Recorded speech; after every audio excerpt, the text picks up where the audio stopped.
নমস্কার, the newscounter.এ আপনাদের সকলকে আরও একবার স্বাগত।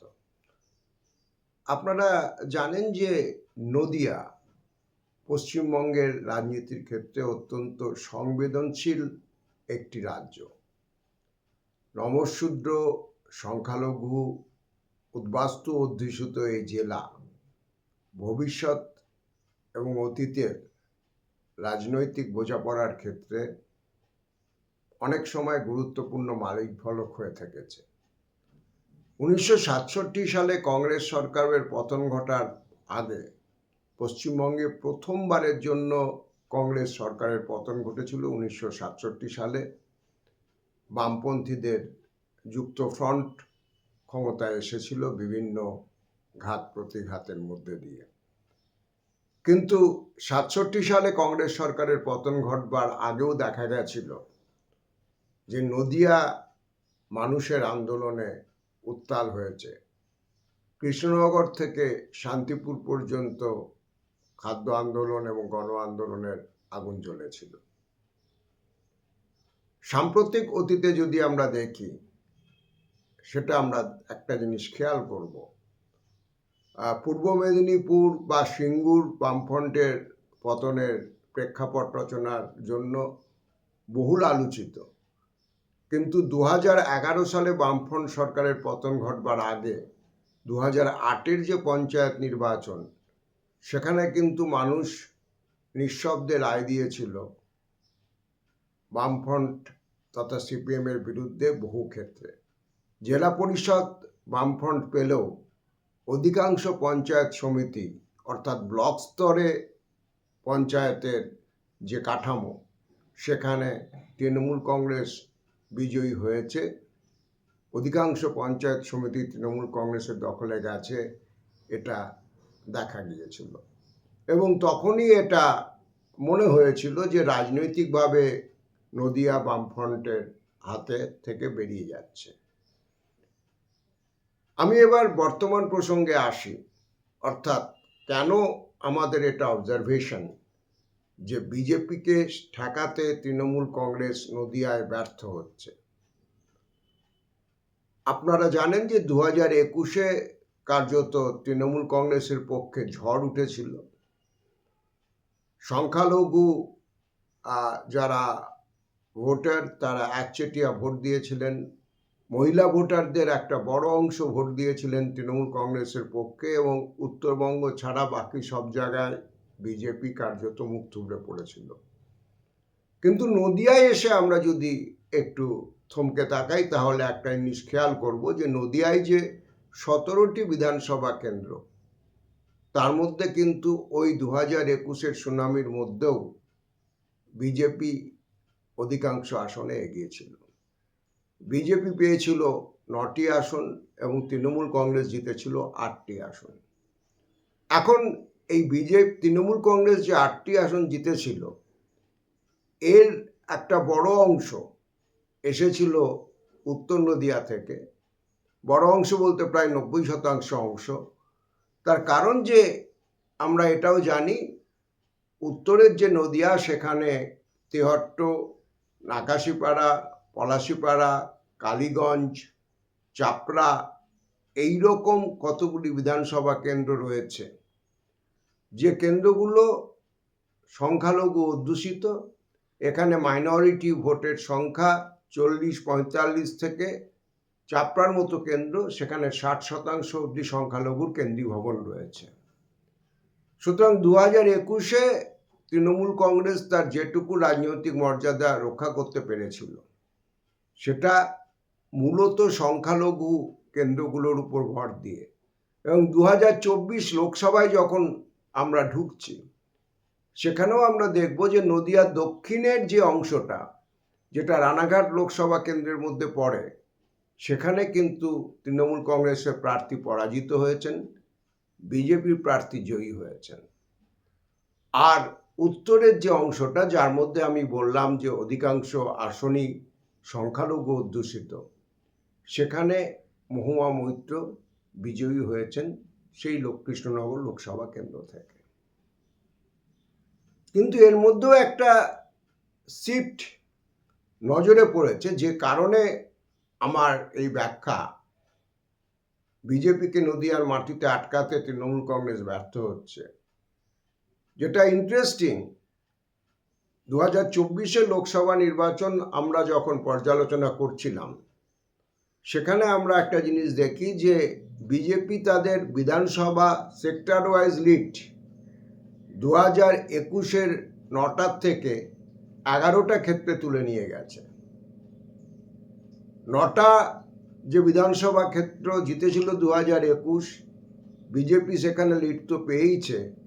বাড়তি দুটো কেন্দ্র, একটা হচ্ছে কৃষ্ণনগর দক্ষিণ, যেখানে তৃণমূল কংগ্রেস 2021 বিজয়ী হয়েছিল, মন্ত্রী উজ্জ্বল বিশ্বাস জিতেছিলেন, সেখানে বিজেপি প্রার্থী লিড নিয়েছেন। আর আরেকটি যেটি আরও বেশি ইন্টারেস্টিং, সেটা হচ্ছে তেহট্ট কেন্দ্রটা, যেখানে 40% সংখ্যালঘু রয়েছেন। এবং সাধারণত 2021 বিধানসভা নির্বাচনে আমরা দেখেছিলাম যে 40 বা তার বেশি শতাংশের সংখ্যালঘু কেন্দ্রগুলো যেখানে ভোটার রয়েছেন, সেখানে 92টা কেন্দ্রের মধ্যে 91টাতেই তৃণমূল কংগ্রেস বিজয়ী হয়েছে। একটি মাত্র কেন্দ্র ভাঙড়, যেটা সংখ্যালঘু অধ্যুষিত, সেখানে আইএসএফ এর নওশাদ সিদ্দিকী জিতেছিলেন। কিন্তু 2024 যে লোকসভা নির্বাচন, যেটা রাজনৈতিকভাবে প্রাণিধানযোগ্য, সেখানে তৃণমূল কংগ্রেসকে পিছনে ফেলে এগিয়ে গিয়েছেন বিজেপি প্রার্থী, এবং সেখানে মার্জিন প্রায় 12,000। এখন আমি একটা কথা বহু আগে থেকে বলছিলাম, যেটা এখন অনেকে মানছেন, 2021 পর সংখ্যালঘু ভোটাররা, তাদের মধ্যে কিন্তু তৃণমূল কংগ্রেসকে এক কাট্টা ভোট দেওয়ার যে প্রবণতা 2021 দেখা গেছিল, সেখানে কোথাও একটা দোলাচল সৃষ্টি হয়েছে। এবং এই এসআইআরকে কেন্দ্র করে সংখ্যালঘু মানুষ যে হয়রানির মুখে পড়েছেন, তারপরেও যেটা উল্লেখযোগ্য, যে সংখ্যালঘু মানুষের মধ্যে, ভোটারদের মধ্যে মেজরিটি এখনো নিশ্চয়ই তৃণমূল কংগ্রেসের পিছনে র্যালি করছেন, কিন্তু একটা উল্লেখযোগ্য অংশ বিকল্প খুঁজতে নেমেছেন। আমরা যদি একটা জিনিস খেয়াল করি, দেখব এই 2024 যে লোকসভা নির্বাচন গেছে, সেখানে সংখ্যালঘু অধ্যুষিত লোকসভা কেন্দ্র নদিয়ায়, যেটা কৃষ্ণনগর, যার কথা আমি বলছিলাম, সেখানে বাম প্রার্থী, সিপিআইএম প্রার্থী ছিলেন এমএস সাদি, এবং তিনি আপ্রাণ লড়াই দেওয়ার চেষ্টা করেছিলেন, যদিও তার লড়াই জয়ের দোরগোড়ায় কখনোই পৌঁছতে পারেননি, তিনি তৃতীয় স্থানে ছিলেন। কিন্তু যেটা উল্লেখযোগ্য, যে সংখ্যালঘু অধ্যুষিত বহু কেন্দ্রে এর আগে নদিয়াতে বাম কংগ্রেস জোটের ভোটের হার আমরা দেখেছিলেন 7.16%। কিন্তু গত 2024 লোকসভা নির্বাচনের ফলাফল যদি খেয়াল করা যায়, তাহলে দেখা যাবে যে এই সংখ্যালঘু অধ্যুষিত কেন্দ্রগুলোতে এমএস সাদি 12%, 13%, 14% ভোট পেয়েছেন। এবং এই যে তেহট্টটা নিয়ে আমি আলোচনা করছি, যেখানে বিজেপি পিছনে ফেলে দিয়েছে তৃণমূল কংগ্রেস প্রার্থীকে সংখ্যালঘু অধ্যুষিত হওয়া কেন্দ্র সত্ত্বেও লোকসভা নির্বাচনে, সেখানে দেখা যাবে যে এমএস সাদি প্রায় 14% ভোট কেটেছেন। এখন আমি কেন বলছি যে তৃণমূল কংগ্রেসের রাজনৈতিকভাবে নদিয়ায় অবস্থানটা এখনো দুর্বল? আমার কাছে অন্তত যা খবর এসে পৌঁছেছে, যে হুমায়ুন কবিরের যে বাবরি মসজিদকে সামনে রেখে রাজনৈতিক প্রচার এবং অভিঘাত তৈরি করেছেন, তার পিছনে যে কুশীলবরাই থাকুন না কেন, বাস্তব ঘটনা হচ্ছে যে সংখ্যালঘুদের মধ্যে সেটা একটা প্রভাব ফেলতে শুরু করেছে, এবং সেই প্রভাব বাস্তবে মুর্শিদাবাদের কেবলমাত্র বেলডাঙ্গা এবং রেজিনগর ছাড়া অন্য কোথাও জেতার মতো জায়গায় না থাকলেও বিভিন্ন কেন্দ্রে তারও কিছু প্রভাব পড়ছে, যেটা ভোট কেটে যাওয়ার ক্ষেত্রে, সংখ্যালঘু ভোট অন্যদিকে চলে যাওয়ার ক্ষেত্রে অনুঘটকের কাজ করতে পারে, ফ্যাক্টর হয়ে উঠতে পারে। এখন বাস্তব আমার কাছে গ্রাউন্ড থেকে যেটুকু খবর আসছে, যে হুমায়ুন কবিরের এই প্রভাব মুর্শিদাবাদ লাগোয়া নদিয়ার কৃষ্ণনগর লোকসভা কেন্দ্রের মধ্যে যে সমস্ত বিধানসভা কেন্দ্র যেগুলো অ্যাপারেন্টলি তৃণমূল কংগ্রেসের শক্ত ঘাঁটি হিসেবে পরিচিত ছিল, সেখানে স্পিল ওভার এফেক্ট পড়ছে। সেখানেও সংখ্যালঘুদের মধ্যে হুমায়ুন কবিরকে কেন্দ্র করে একটা আচমকা আগ্রহ তৈরি হয়েছে। এটা একদম শেষতম অভিঘাতের কথা আমি বলছি। ফলে আমার যেটা ধারণা, এই যে উত্তর নদিয়ার উপর দাঁড়িয়ে তৃণমূল কংগ্রেস কিছুটা হলেও 2021-এর বিধানসভা নির্বাচনে মুখ রক্ষা করতে পেরেছিল, সেটা কিন্তু এবার চ্যালেঞ্জের মুখে রয়েছে। কারণ এমএস সাদির তৎপরতায় একটা জিনিস প্রমাণিত হয়েছে 2000 লোকসভা নির্বাচনে, যে সংখ্যালঘুদের একটা অংশের ভোট বিকল্প রাজনৈতিক শক্তি ক্যারি করলেও করতে পারে, না হলে তেহট্টের মতো সংখ্যালঘু অধ্যুষিত এলাকায় তৃণমূল কংগ্রেস পিছিয়ে যেতেন না। এখন এমএস সাদির যে ব্র্যান্ডের রাজনীতি করেন, লাল পতাকার রাজনীতি করেন, সেখানে সরাসরি সংখ্যালঘু ভিত্তিক রাজনীতি করবার কোনো জায়গা নেই। কিন্তু হুমায়ুন কবিরের গোটা রাজনীতিটাই হচ্ছে সংখ্যালঘু কেন্দ্রিক। ফলে সেখানে তার অভিঘাত আরও তীব্র হতে পারে।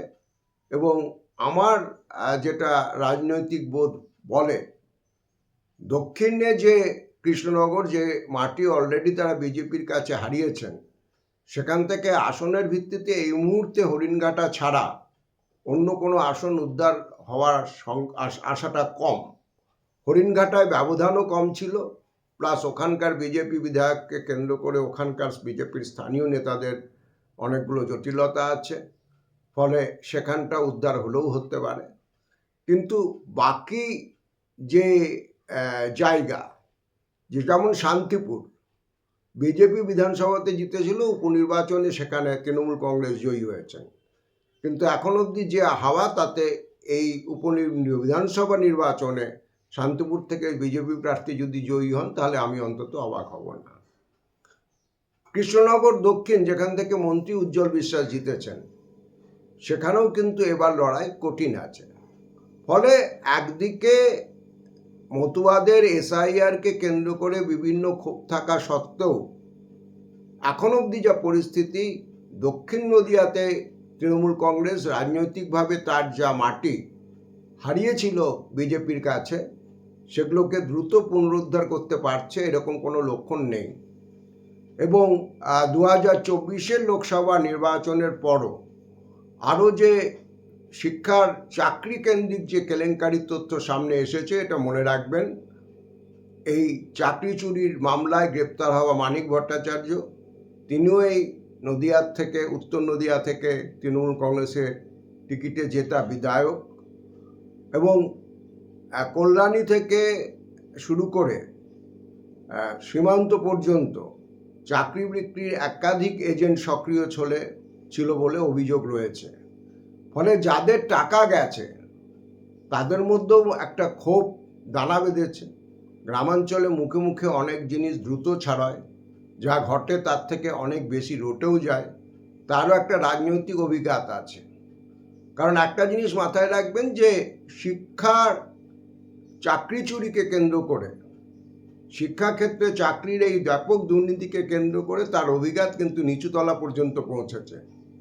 অভয় আন্দোলনের অভিঘাত অধিকাংশ নগর কেন্দ্রে, কলকাতা এবং মিশ্র যে এলাকা, নগর গ্রাম, সেগুলোতে বড়জোর আছড়ে পড়েছিল। কিন্তু এই 26,000 মানুষের চাকরি চলে যাওয়া এবং যে লক্ষ লক্ষ বেকারের চাকরি না পাওয়া, এটা কিন্তু একদম তৃণমূল স্তরে আলোচিত হয়েছে। এবং নদিয়া এই চাকরি বিক্রির এজেন্টদের অন্যতম বড় মেঘুয়া ক্ষেত্র ছিল। এটা হচ্ছে গ্রাউন্ড রিয়ালিটি। সুতরাং এখানে দাঁড়িয়ে এসআইআরের প্রশ্নে মমতা বন্দ্যোপাধ্যায় সুপ্রিম কোর্টে এখনকার চালু পরিভাষায় ওই অপটিক্স তৈরি করবার পরও মতুয়াদের তারা কতটা উদ্ধার করতে পারবেন, এ ব্যাপারে আমি সন্দিহান। যদি রানাঘাট চাকদা ব্লকের যে বিপুল মতুয়া ভোটার রয়েছেন, তারা যদি সত্যি সত্যি মুখ ঘোরান, তাহলে এই বিধানসভা নির্বাচনে তৃণমূল কংগ্রেস রাজনৈতিকভাবে অন্তত তার মানমর্যাদা রক্ষা করতে পারবেন। কিন্তু এখন যা অবধি যা অবস্থা, তাতে দক্ষিণ নদিয়া তো বটেই, এমনকি সংখ্যালঘু অধ্যুষিত যে উত্তর নদিয়া, সেখানেও কিন্তু রাজনৈতিকভাবে তৃণমূল কংগ্রেস চ্যালেঞ্জের মুখে পড়ছে। এবং আমি আবারও বলছি, রাজনীতি অনন্ত সম্ভাবনার অঙ্ক। আগামী 2 মাস 2.5 মাস এর মধ্যে অনেক কিছু ঘটবে বলে আমার ধারণা। স্পর্শকাতরও বেশ কিছু ঘটনা ঘটানোর চেষ্টা চলছে বলে আমার কাছে খবর আছে। সুতরাং শেষ অঙ্ক কি দাঁড়াবে, তার ফলাফল কি দাঁড়াবে, এখনই নিশ্চিতভাবে বলে দেওয়া যায় না। কিন্তু এখন অবধি এটা বলা যেতে পারে যে রাজনৈতিকভাবে নদিয়ার মাটিতে বিজেপিকে টক্কর নেওয়ার ক্ষেত্রে তৃণমূল ব্যর্থ হচ্ছে। আমাদের কমেন্ট বক্স খোলা থাকে, আপনারা আপনাদের অভিমত অবশ্যই জানাতে পারেন। আপনাদের প্রতিটি অভিমত আমাদেরকে ঋদ্ধ করে, সমৃদ্ধ করে। আমাদের দেখা হবে পরবর্তী এপিসোডে। আর যদি আপনারা এটা মনে করেন যে এই ধরনের রাজনৈতিক বুলেটিন এটা আপনাদের ভালো লাগছে, অনুগ্রহ করে শেয়ার করবেন theNewsCounter.s।